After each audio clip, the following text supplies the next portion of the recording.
तो दोस्तों, welcome to our family channel physical education NET JRF. एक बार फिर हम आपके लिए वस्तुनिष्ठ लक्ष्य शारीरिक शिक्षा पुस्तक के चैप्टर नंबर 4 को लेकर आए हैं, जिसमें आज हम हिस्ट्री ऑफ फिजिकल एजुकेशन के विभिन्न प्रश्नों के बारे में आज चर्चा करेंगे। यानी शारीरिक शिक्षा का इतिहास जो है उसके विभिन्न प्रश्नों के बारे में आज इस वीडियो में हम आपसे चर्चा करेंगे।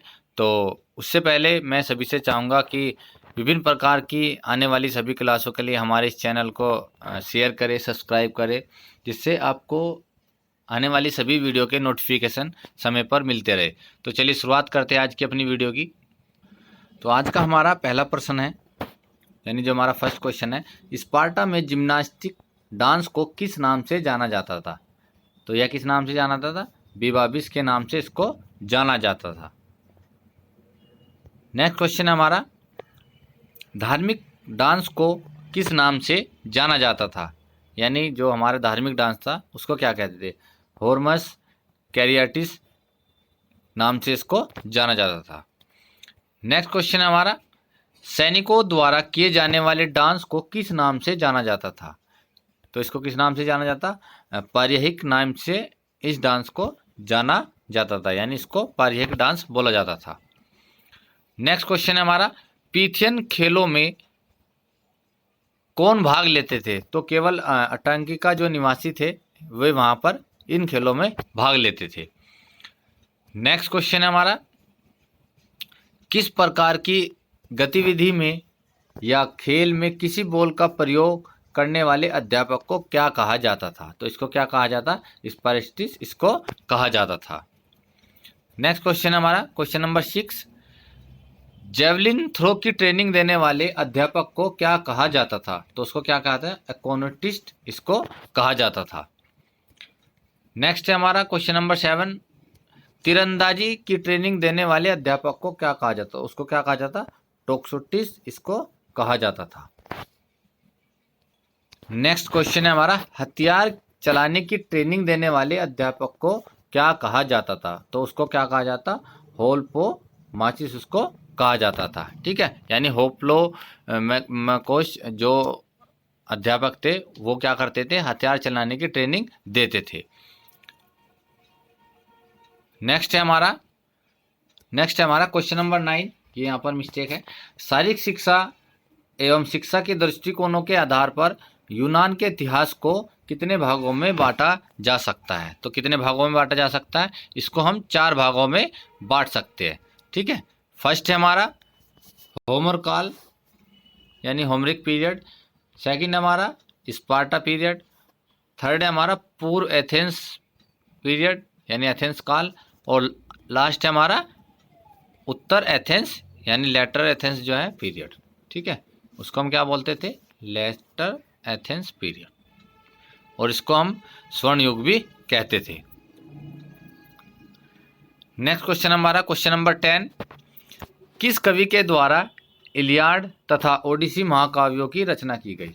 यानी इलियाड और ओडिसी किस कवि ने लिखी? तो यह होमर के द्वारा रचित रचनाएं हैं। नेक्स्ट क्वेश्चन हमारा क्वेश्चन नंबर 11, यूनानी किन किन क्रियाओं में सबसे आगे थे? तो यूनान के जो व्यक्ति थे वे किन किन क्रियाओं में मतलब उनको अधिक जाना जाता था? यानी शारीरिक सौंदर्य, संतुलन और साहस, यानी इन तीनों में वे इससे सबसे आगे थे। नेक्स्ट क्वेश्चन हमारा, स्पार्टा मूल रूप से कैसा राज्य है? तो यह कैसा राज्य था? यह एक सत्तावादी राज्य था। नेक्स्ट है हमारा, स्पार्टा में शारीरिक शिक्षा का कार्यक्रम कैसा था? ठीक है, तो वह कैसा था? वह अत्यंत कठोर तथा सुदृढ़ था। तो उस काल में क्या है? यह अत्यंत कठोर तथा सुदृढ़ माना जाता था। नेक्स्ट क्वेश्चन हमारा क्वेश्चन नंबर 14, स्पार्टा के लोगों को होमर काल की किस क्रिया से गणना थी? यानी जो है होमर काल के कौन सी ऐसी क्रिया थी जिसमें स्पार्टा कालों के लोगों को घृणा थी? तो वह कौन सी क्रिया थी? वह थी हमारी एथलेटिक क्रियाएं। ठीक है, नेक्स्ट क्वेश्चन है हमारा, स्पार्टा में कैसे बच्चों को जीने का अधिकार था? तो कैसे बच्चे को जीने का अधिकार था? तो वो हमारे स्वस्थ बच्चों को कमज़ोर बच्चों को जो है पर्वत से फेंक कर मार दिया जाता था, तो सिर्फ वहाँ पर स्वस्थ बच्चों को ही जीने का अधिकार था। ठीक है, क्वेश्चन नंबर 16, बच्चों को शारीरिक रूप से सुदृढ़ तथा ओजस्वी बनाने के लिए कौन सी क्रियाएं कराई जाती थी? तो कौन सी क्रियाएं वहाँ पर कराई जाती थी? इनको सैनिक प्रशिक्षण के रूप में कुश्ती, कूदना, फेंकना आदि शारीरिक क्रियाएं कराई जाती थी। क्वेश्चन नंबर 17, स्पार्टा में अधिक क्रमबद्ध योजना रूपी शिक्षा प्रणाली को क्या कहा जाता था? तो इसको हम क्या कहते थे? एगोग। इस प्रणाली को, यानी जो शिक्षा प्रणाली थी, इसको हम एगोग कहते थे। नेक्स्ट है हमारा क्वेश्चन नंबर 18, स्पार्टा में अगोग शिक्षा प्रणाली के उच्च अधिकारी को क्या कहा जाता है? यानी उसकी जो शिक्षा प्रणाली थी उसके उच्च अधिकारी को हम किस नाम से जानते थे? तो उसको हम पेडोनिमस के नाम से जानते थे। ठीक है, ये ऐसे क्वेश्चन है जो काफ़ी रिपीट भी होते हैं एग्जाम में। नेक्स्ट क्वेश्चन है क्वेश्चन नंबर 19, स्पार्टा में शिक्षकों की संख्या कैसी थी? तो कैसी थी वहाँ पर अगर इतिहास की बात करें तो स्पार्टा युग में सबसे अधिक शिक्षकों की संख्या मानी जाती थी। नेक्स्ट क्वेश्चन हमारा क्वेश्चन नंबर 20, पूर्व एथेंस काल के लोग कैसे थे? तो पूर्व एथेंस काल के लोग कैसे थे? वे प्रजातंत्रवादी थे। ठीक है, तो उनको हम प्रजातंत्रवादी कहते थे। नेक्स्ट क्वेश्चन हमारा, पूर्व एथेंस काल में मल्लयुद्ध पाठशाला को क्या कहा जाता था? तो जहाँ पर कुश्ती होती थी उसको हम क्या बोलते थे? उसको हम पैलेस्ट्रा कहते थे। ठीक है, जहाँ मल्लयुद्ध वाला जो स्थान था तो उसको हम पैलेस्ट्रा कहते थे। नेक्स्ट क्वेश्चन हमारा 22, पूर्व एथेंस काल में संगीत विद्यालय को क्या कहा जाता था? इसके विद्यालय को कहा जाता है डिडासेक्लियम विश्वविद्यालय को हम कहते थे। ठीक है, डिडासेक्लियम विश्वविद्यालय को कहा जाता था। तो नेक्स्ट क्वेश्चन हमारा क्वेश्चन नंबर 23, पूर्व एथेंस काल में शारीरिक शिक्षा के शिक्षक या अध्यापक को क्या कहा जाता था? तो उसके अध्यापक को क्या कहा जाता था? पेडोट्राइब उस अध्यापक को कहते थे। नेक्स्ट क्वेश्चन है क्वेश्चन नंबर 24, पूर्व एथेंस काल में शारीरिक व्यायामशालाओं को क्या कहा जाता था? तो उसकी व्यायामशाला को क्या कहते थे? जिम्नेजियम। ठीक है, यानी जिम्नेजियम उनकी व्यायामशाला को कहा जाता था। नेक्स्ट क्वेश्चन हमारा क्वेश्चन नंबर 25, पूर्व एथेंस काल में खेल उत्सवों जो कि राष्ट्रीय उत्सव के नाम से जाने जाते थे कौन कौन से थे? तो ये कौन कौन से गेम थे? तो सबसे फर्स्ट है ओलंपिक। ठीक है, सबसे राष्ट्रीय जो प्रतियोगिता थी उसको हम ओलंपिक कहते थे। ठीक है, नेक्स्ट है हमारा पीथियन गेम। ठीक है, उसको सेकंड नंबर पे जो है पीथियन गेम आते थे। इसके अलावा थर्ड नंबर पर स्थिमियन गेम,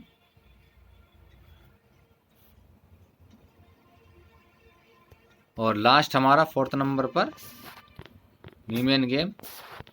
ठीक है, यानी इसको शॉर्ट ट्रिक भी याद करने की है, पिन, यानी ओलंपिक तो सबसे है ही, और पिन के माध्यम से भी इसको हम याद कर सकते हैं। और इसके अलावा इन तीन गेमों में आप अगर किस किस देवताओं की पूजा होती है तो उसके भी एक शॉर्ट ट्रिक है, यानी ए पी और एक बार दोबारा से देखिए, ए पी और जेड, यानी अपोलो, पोस्डियन और जीएस देवताओं की मतलब सम्मान में ये खेल आयोजित किए जाते थे, यानी इसमें इन देवताओं की पूजा की जाती थी। नेक्स्ट क्वेश्चन हमारा क्वेश्चन नंबर 26, एथेंस में व्यक्ति के किस गुण पर अधिक बल दिया जाता था? तो उसके व्यक्तित्व पर अधिक बल दिया जाता था। नेक्स्ट क्वेश्चन है, एथेंस में कौन सामाजिक दर्शन का केंद्र बन गया था? ठीक है, तो यहाँ एक क्वेश्चन मिस्टेक है, आप इसको सही कर लेना। ठीक है, तो सामाजिक दर्शन का केंद्र क्या था? वहाँ पर जो खेल होते थे ओलंपिक खेल, वो सामाजिक दर्शन का केंद्र,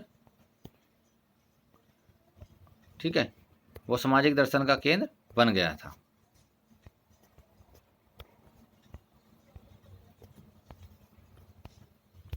इसके अलावा भी जो पीथियन, स्थिमियन और नीमियन गेम थे वे सामाजिक दर्शन के केंद्र माने जाते थे। नेक्स्ट क्वेश्चन हमारा क्वेश्चन नंबर 28, एथेंस के हिप्पोक्रेट्स को मतलब हिप्पोक्रेट्स का नाम क्यों प्रसिद्ध है? तो उनको क्या कहा जाता था? उन्हें औषधि विज्ञान का जनक कहा जाता था। तो जो औषधि विज्ञान के जनक थे वो थे हमारे हिप्पोक्रेट्स। ठीक है, नेक्स्ट चलते हैं। रोम में शारीरिक शिक्षा के इतिहास को कितने भागों में बांटा गया है? ठीक है, तो कितने भागों में बांटा गया? उसको 2 भागों में बांटा गया है। तो पूर्वार्ध काल यानी अर्ली रोम पीरियड और लेटर रोम पीरियड। ठीक है, इसको 2 भागों में बांटा गया है। ठीक है,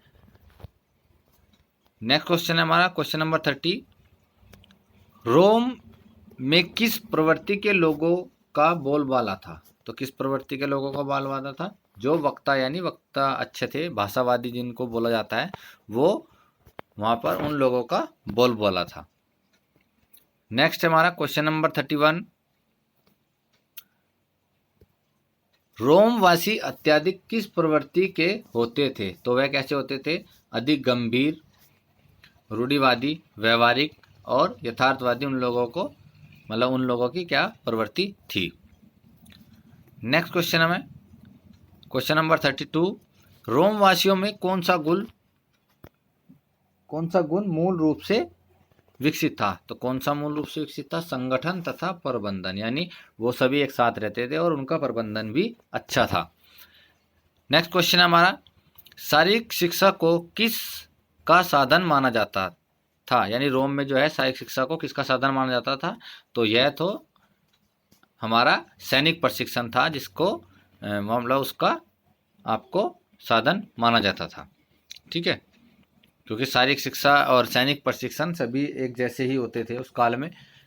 तो नेक्स्ट क्वेश्चन पे चलते हैं क्वेश्चन नंबर 34, रोम में व्यायामशाला को क्या कहा जाता था? तो उसको रोम में क्या बोलते थे हम? Campus martyrs. ठीक है, रोम में हम उसको कैंपस मार्टियस बोलते थे। ठीक है, आगे चलते हैं। रोम में व्यायामशाला में कौन सी क्रियाएं कराई जाती थी? तो वहाँ पर कौन सी क्रियाएं कराई जाती थी? वहाँ पर हमारी शारीरिक तथा मानसिक जो क्रियाएं थी वे वहाँ पर कराई जाती थी। आगे चलते हैं क्वेश्चन नंबर 36, रोम में किन की संख्या अधिक थी? तो रोम में किन की संख्या अधिक थी?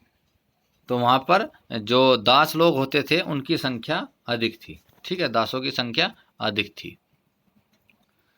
नेक्स्ट क्वेश्चन है हमारा क्वेश्चन नंबर 37, रोम में खेल कूद प्रतियोगिताओं में कौन भाग लेते थे? तो वहाँ कौन भाग लेते? सिर्फ केवल दास लोग जो होते थे वे ही वहाँ पर भाग लेते थे। नेक्स्ट क्वेश्चन है क्वेश्चन नंबर 38, रोम में किस प्रकार का अनुशासन था? तो रोम में किस प्रकार का अनुशासन था?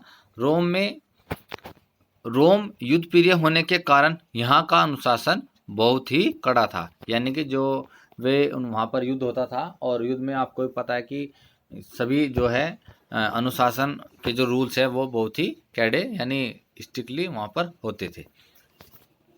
ठीक है, ये इसका आंसर है। नेक्स्ट क्वेश्चन है हमारा क्वेश्चन नंबर 39, रोम में स्त्रियों को कैसे अधिकार प्राप्त थे? तो कैसे अधिकार प्राप्त थे? उनको समान अधिकार वहाँ पर प्राप्त थे। नेक्स्ट क्वेश्चन है क्वेश्चन नंबर 40, रोमवासी खेल उत्सवों का आयोजन किस लिए किया जाता है? यानी रोमवासी जो थे तो उनके लिए किस उत्सवों का आयोजन किसके लिए किया जाता था? तो राजनीतिक आदर्शों की प्राप्ति के लिए उसका आयोजन किया जाता था। ठीक है, इसका जो जवाब है राजनीतिक आदर्शों की प्राप्ति के लिए इसको किया जाता था। नेक्स्ट क्वेश्चन है हमारा क्वेश्चन नंबर 41, इस युग में शारीरिक व्यायाम या खेलकूद को किस दृष्टि से देखा जाता था? तो रोम में जो है उसको गणना की दृष्टि से देखा जाता था। ठीक है, नेक्स्ट क्वेश्चन है क्वेश्चन नंबर 42, रोमन वासियों ने यूनान की कौन सी शिक्षा को अपनाया? तो रोमन वासियों ने कौन सी शिक्षा को अपनाया था? साहित्यिक शिक्षा को वहाँ के जो वासी थे उन्होंने शिक्षा को अपनाया था। नेक्स्ट क्वेश्चन हमारा क्वेश्चन नंबर 43, रोम वासियों का सबसे लोकप्रिय मनोरंजन का साधन कौन सा था? तो मनोरंजन का साधन कौन सा था उनका? जुआ खेलना वहाँ मनोरंजन का साधन माना जाता था। नेक्स्ट क्वेश्चन है हमारा, जर्मनी में आधुनिक शारीरिक शिक्षा के उद्गम स्रोत किसे माना जाता है? यानी जो है जॉन बर्नार्ड बेसडो, उसको वहाँ पर जो है उद्गम का स्रोत किसके लिए माना जाता है? शारीरिक शिक्षा का, जिन्होंने वहाँ यानी शारीरिक शिक्षा की जिन्होंने वहाँ पर शुरुआत की। ठीक है। क्वेश्चन नंबर 45, जर्मन जिम्नास्टिक व्यायाम का पितामह किसे कहा जाता है? ठीक है, तो वहाँ वो किसे कहा जाता है? वो गट्स मट्स को उसका पितामह कहा जाता है। नेक्स्ट क्वेश्चन है हमारा 46, गट्स मट्स के द्वारा कौन सी पुस्तकें लिखी गई? तो कौन कौन सी पुस्तकें लिखी गई? यानी बालकों के लिए व्यायाम यानी जिम्नास्टिक फॉर यंग और गेम्स यानी खेल, ये दो पुस्तकें इनके द्वारा लिखी गई।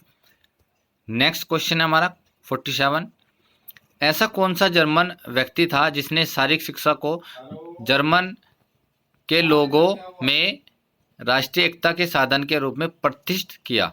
तो यह किसको कहा जाता है? यह फ्रेडरिक लुडविग जोन के द्वारा इसको कहा गया। ठीक है। नेक्स्ट क्वेश्चन हमारा क्वेश्चन नंबर 48, किसके द्वारा जर्मन जिम्नास्टिक नामक पुस्तक लिखी गई? तो यह किसके द्वारा लिखी गई? यह हमारा टर्न प्लाज के द्वारा लिखी गई। तो टर्न प्लाज के द्वारा यह पुस्तक लिखी गई। नेक्स्ट क्वेश्चन हमारा क्वेश्चन नंबर 49, जर्मनी में व्यायाम करने वालों को क्या कहा जाता था? तो उनको क्या कहा जाता था? वहाँ टर्नर्स उनको कहा जाता था। नेक्स्ट क्वेश्चन है क्वेश्चन नंबर 50, स्वीडन में शारीरिक शिक्षा किसकी देन है? तो यह किसकी देन है? यह हमारे पन हेनरिक लिंक की देन इसको माना जाता है। नेक्स्ट क्वेश्चन हमारा 51, होमर की प्रसिद्ध पुस्तकों के क्या नाम है? तो उनकी दो पुस्तकें पहले भी क्वेश्चन आया है, इलियाड और ओडिसी, इनकी दो प्रसिद्ध पुस्तकें हैं। नेक्स्ट है हमारा 52, जल्मर लिंक किसका पुत्र था? तो यह किसके पुत्र थे? यह पन हेनरिक लिंक के पुत्र थे। ठीक है। नेक्स्ट है हमारा क्वेश्चन नंबर 53, प्रथम लिंगयार्ड उत्सव किस उपलक्ष्य में आयोजित किया गया था? तो यह किस उपलक्ष्य में किया गया था? सन 1939 में इसका आयोजन किया गया था स्टॉकहोम में, और यह पर हेनरिक लिंक की बरसी मनाई गई थी, तब इसका आयोजन किया गया था। यानी यह जो है 1939 में पर हेनरिक लिंक की जो है बरसी पर आयोजित किया गया था। नेक्स्ट हमारा द्वितीय लिंगयार्ड कब आयोजित किया गया? तो यह कब किया गया? 1949, यानी उसके 10 साल बाद इसका आयोजन किया गया। नेक्स्ट हमारा क्वेश्चन नंबर 55, डेनमार्क में आधुनिक शारीरिक शिक्षा की नींव किसके द्वारा रखी गई? तो यह किसके द्वारा रखी गई? यह फ्रेंच नेस्कोल के द्वारा इसकी नींव रखी गई। ठीक है। नेक्स्ट हमारा डेनमार्क कैसा देश है? तो डेनमार्क कैसा देश है? वह एक कृषि प्रधान देश है और यहाँ के पशु विश्व प्रसिद्ध है। ठीक है। तो ये आज के 56 क्वेश्चन इस चैप्टर के कंप्लीट हुए, और एक बार फिर मैं सभी से निवेदन करूंगा कि आने वाली सभी वीडियो के नोटिफिकेशन के लिए आप इस चैनल को शेयर करें, सब्सक्राइब करें, और जो भी क्वेश्चन या आपको इसमें गलत लगते हैं या ऐसा लगता है कि इस क्वेश्चन का आंसर दूसरा है, तो हमें कमेंट बॉक्स में ज़रूर बताएं ताकि हम उसको यहाँ पर ठीक कर सकें। धन्यवाद।